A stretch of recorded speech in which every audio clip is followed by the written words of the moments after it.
الحمدللہ رب العالمین والصلاة والسلام علی سید المرسلین وعلی آلہ واصحابہ اجمعین ومن تبعہم بإحسان الی یوم الدین اما بعد قال اللہ تبارک و تعالی فی القرآن المجید والفرقان الحمید اعوذ باللہ من الشیطان الرجیم بسم اللہ الرحمن الرحیم فاذکرونی اذکرکم واشکروا لی ولا تکفرون صدق اللہ العظیم۔ میرے زندگی کا مقصد تیرے دی کی سرفرازی، میں اسی لیے مسلمان، میں اسی لیے نمازی۔ محترم و مکرم عزیز سامعین اکرام، السلام علیکم ورحمۃ اللہ وبرکاتہ۔ ابھی میں نے جو آیت مبارکہ کی تلاوت کی اس میں اللہ تعالیٰ ارشاد فرماتا ہے تم میرا ذکر کرو میں تمہارا ذکر کروں گا، اور تم میرا شکر ادا کرو اور میری ناشکری نہ کرو۔ اللہ تعالیٰ کا سب سے بڑا احسان عظیم ہم پر یہ ہے کہ اللہ نے ہمیں ایمان کی دولت سے سرفراز کرا ہے۔ دنیا کی سب سے بڑی جو دولت ہے وہ ایمان ہے، اور حضور پاک صلی اللہ علیہ وآلہ وسلم نے ارشاد فرمایا اللہ دنیا اس سے بھی دیتا ہے جسے وہ چاہتا ہے، اور دنیا اس سے بھی دیتا ہے جسے وہ نہیں چاہتا، مگر ایمان اسے ہی دیتا ہے اللہ تعالیٰ جسے وہ چاہتا ہے۔ تو ایمان والا یہ جان لے، اپنے آپ کو پہچان لے کہ یہ ہے کون، یہ وہ شخص ہے جسے اللہ محبت کرتا ہے۔ تو ہمیں یہ معلوم ہونا چاہیے کہ ایمان کی دولت یہ سب سے بڑی دولت، جس شخص کے پاس ایمان ہو گیا وہ کامیاب ہو گئے۔ حضور پاک صلی اللہ علیہ وآلہ وسلم نے ارشاد فرمایا جو کوئی ایمان پر خاتمہ کر جائے وہ کامیاب ہو گیا، دیر ہو یا درست ہو وہ جنت میں ضرور داخل ہوگا جو ایمان پر خاتمہ کر گیا۔ ہو سکتا ہے اس کے گناہوں کے اسباب پہ اسے کوئی وقت جہنم میں ڈالا جائے گا، اسے عذاب دیا جائے گا، مگر ہمیشہ جہنم میں نہیں رہے گا۔ اللہ تعالیٰ اپنے فضل سے، حضور پاک کی شفاعت سے، اپنے محبوب بندوں کی شفاعت سے اسے جنت میں ضرور داخل فرمائے۔ یہ ایمان والے کی فضیلت ہے۔ اور آج ہم ایمان کے ساتھ کیا سلوک کر رہے ہیں؟ ہم اپنے ایمانوں کو ٹٹولے، ہمارا ایمان کس قدر مضبوط ہے ہمیں غور کرنا چاہیے۔ ہمیں آج ایمان کی کوئی اہمیت نہیں ہے ہمارے پاس۔ ایمان وہ چیز ہے جس نے قبول کیا تھا ان سے پوچھے ایمان کیا چیز ہے۔ ہمیں ایمان وراثت میں مل گیا ہے۔ مسلمان کے گھر میں پیدا ہوئے، آنکھ کھلے کہا مسلمان ہے، بس یہی ہم آپ کو ایمان مل گیا۔ ان سے پوچھے جو سب کچھ چھوڑ چھاڑ کر اسلام قبول کیے تھے، ایمان قبول کیے تھے، حضور پاک صلی اللہ علیہ وسلم کے دامن سے وابستہ ہوئے تھے، صحابہ اکرام سے پوچھے ایمان کیا ہوتا ہے۔ ہمیں مفت میں ایمان مل گیا، اس کی کوئی قدر نہیں ہے۔ صحابہ اکرام کی زندگی اٹھا کر دیکھے، دل دہل جائے گا انہوں نے جو اسلام قبول کیا۔ اپنے ماں باپ کو چھوڑ کر انہوں نے اسلام قبول کیا، اپنے بیوی بچوں کو چھوڑ کر اس نے اسلام قبول کیا، انہوں نے اپنے وطن کو چھوڑ کر اسلام قبول کیا۔ صحابہ اکرام کو معلوم تھا ہم ایمان قبول کر رہے ہیں تو ہم نے موت کو خود دعوت دی ہے۔ کفار مکہ کا ظلم کسی سے پوشیدہ نہیں ہے، ہر کوئی جانتا ہے کتنا ظلم کیا کفار مکہ نے حضور پاک صلی اللہ علیہ وسلم پر، صحابہ اکرام پر، اہل بیت اطہار پر، حضور پاک صلی اللہ علیہ وسلم کے جانشینوں پر کتنا ظلم کیا ہر کوئی جانتا ہے۔ ہر کوئی مانتا تھا ہم ایمان جب قبول کریں گے اپنے آپ کو آگ کی بھٹی میں گھوس رہے۔ ایسے آزمائش آتے تھے، حضرت بلال رضی اللہ تعالیٰ عنہ کو عرب کی دھوپ میں لٹا کر ان کے سینے پر پتھر رکھ دیے جائے۔ اگر ایمان سے نہیں پھرے ہو، وہ ایمان پر ثابت قدم رہے ہو، حتیٰ کہ روایتوں میں آتا ہے ابوبکر صدیق رضی اللہ تعالیٰ عنہ کو حضور پاک صلی اللہ علیہ وسلم بھیجے اور کہو جا کے حضرت بلال کو جو لا الہ الا اللہ کہہ رہے وہ اونچی آواز سے مت کہو، دل میں پڑھا کرو۔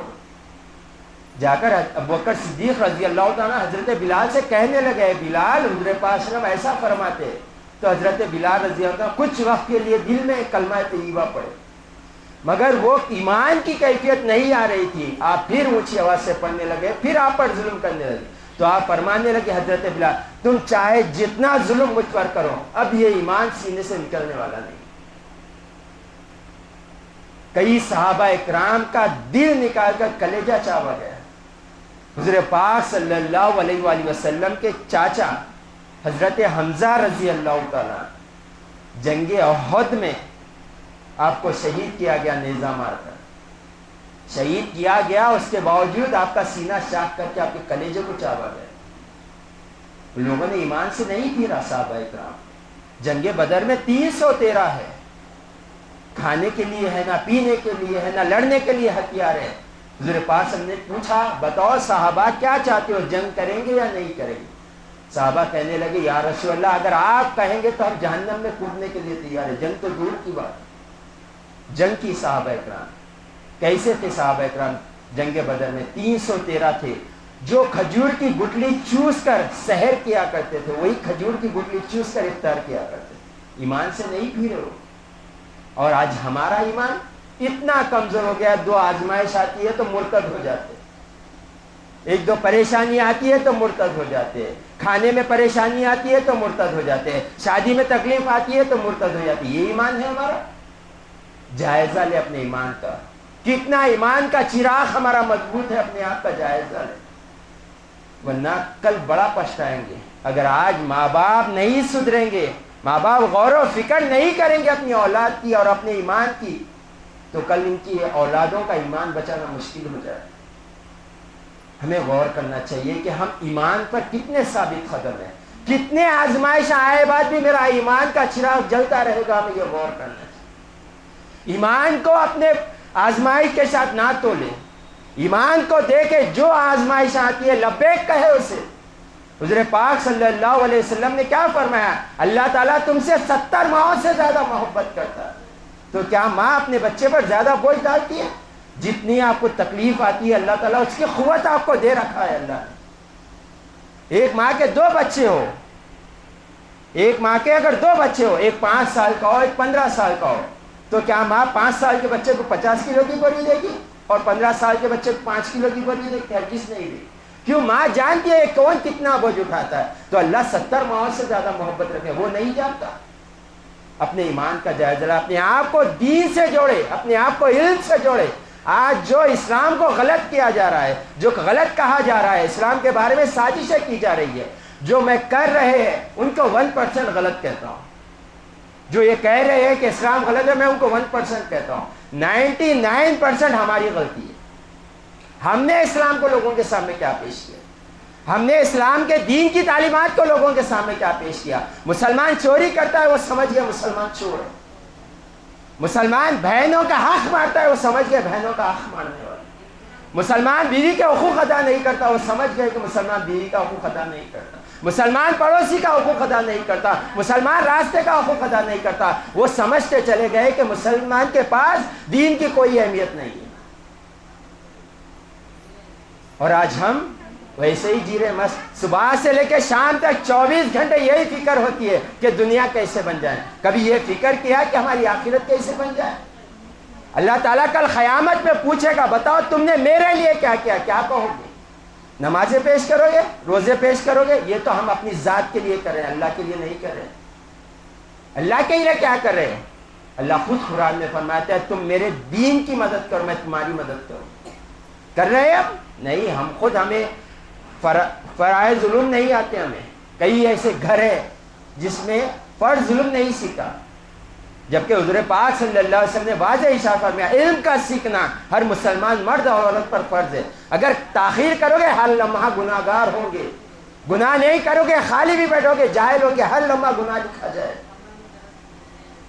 علم فرض علوم نہیں سیکھو گے ختم، ہر زندگی ہر لمحہ گناہ لکھتے جائیں گے آپ، کیونکہ آپ نے حکم کو پامال کیا۔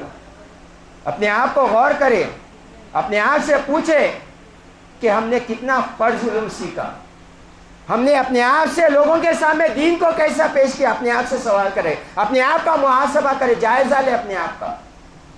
اگر بھائی بنائے تو میں نے کیا بہن کے حق ادا کیے؟ اگر باپ بنائے تو اولاد کے حق ادا کیے؟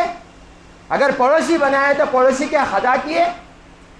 اللہ نے ایمان کی دولت دی تو ایمان کا حق ہم نے ادا کیا یا نہیں کیا؟ پوچھے اپنے آپ سے۔ لوگوں کو غلط کہنے سے کچھ نہیں ہوگا، اپنے آپ کو صحیح کرے۔ اور سب سے بدترین آنکھ وہ ہے جو لوگوں کے عیب دیکھے، اور سب سے بہترین آنکھ وہ ہے جو اپنے آپ کے عیب دیکھے، اپنے آپ کے غلطیاں دیکھے۔ پہلے ہمارے کیا غلطیاں ہیں، لوگوں پر انگلیاں بعد میں اٹھائیں۔